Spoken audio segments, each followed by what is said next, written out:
a água, 70% do corpo em torno, como um todo, né? Você pega o sangue, é 90% ou mais, mas 70% do corpo como um todo é água. É o nutriente mais abundante que existe no corpo. E nós, na medicina, damos muito pouca bola para isso. O médico, em geral, não entende de água. Ele pensa que a água, importante da água é ser pura. Isso é uma das características. Existem 4 outras tão importantes quanto, ou talvez até mais. Por exemplo, o pH, que nós acabamos de dizer, quanto mais, mais alto for o pH da água, melhor.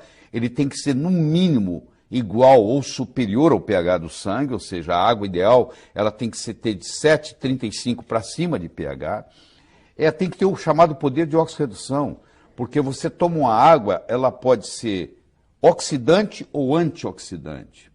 Se ela é oxidante, ela te envelhece.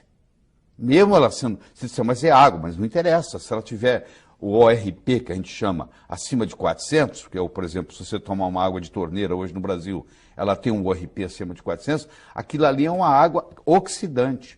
O que é o ORP? O ORP é o poder de oxidação dela. Ela tem que ser mais redutora e menos oxidante. Como é que a gente examina isso? Existe um aparelho, um probo que você coloca dentro da água e isso mede, imediatamente te dá quanto que é o ORP. O ORP de uma água boa ele tem que ser negativo. Se a gente passar água no filtro, normalmente... Não muda o ORP. Não tem nada a ver com a filtragem, não. Tem nada a ver com a filtragem. A filtragem tira os resíduos, mas não muda o ORP. O ORP da água tem a ver com o ângulo da molécula, porque é H2O. Então, o ângulo do hidrogênio faz uma diferença, entendeu?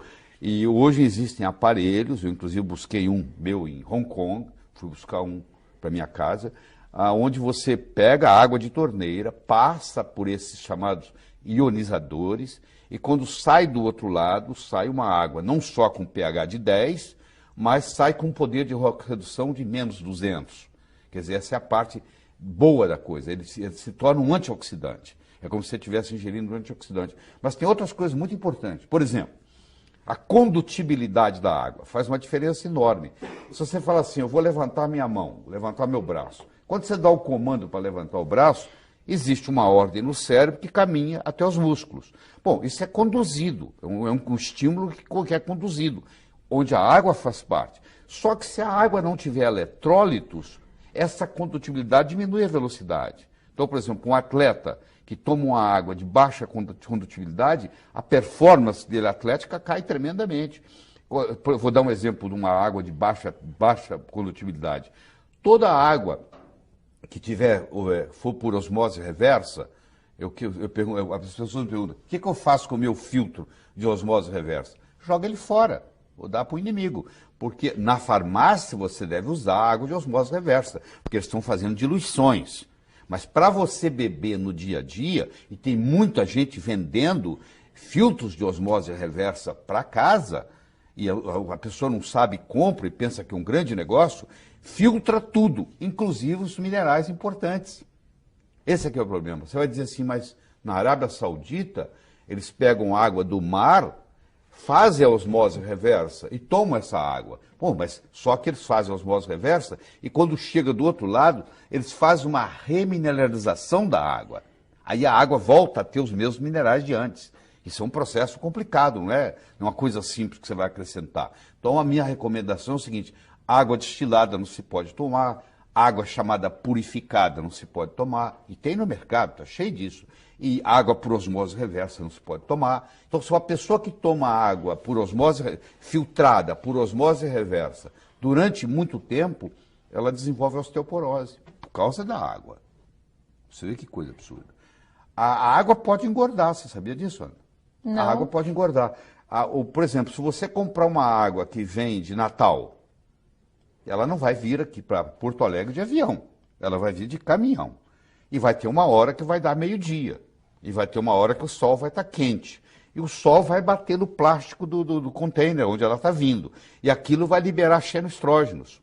E esses xenoestrógenos são absorvidos no seu corpo.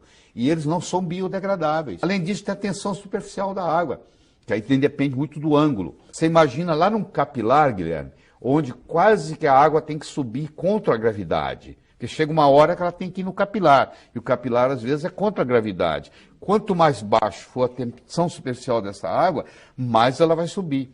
Por incrível que pareça, existe água que desidrata.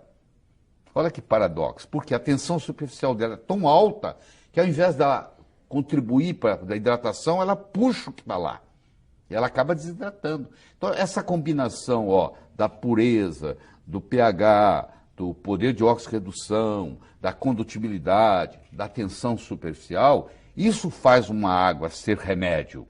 Existe um hospital em Tóquio, no Japão, onde o tratamento é feito com água. A pessoa está com câncer, ela interna, o único remédio que eles dão é o chamado Kangen. O telespectador pode entrar no YouTube, digitar Kangen, Kangen Water, e ele vai ter lá uns 20 filmes importantes no YouTube explicando o que é uma água medicinal, do ponto de vista científico. Então, eles não precisam dar remédio. Eles curam porque o pH é alto, a condutibilidade é boa, a tensão superficial é baixa, o ORP é negativo. Aí você está tomando uma água que é remédio.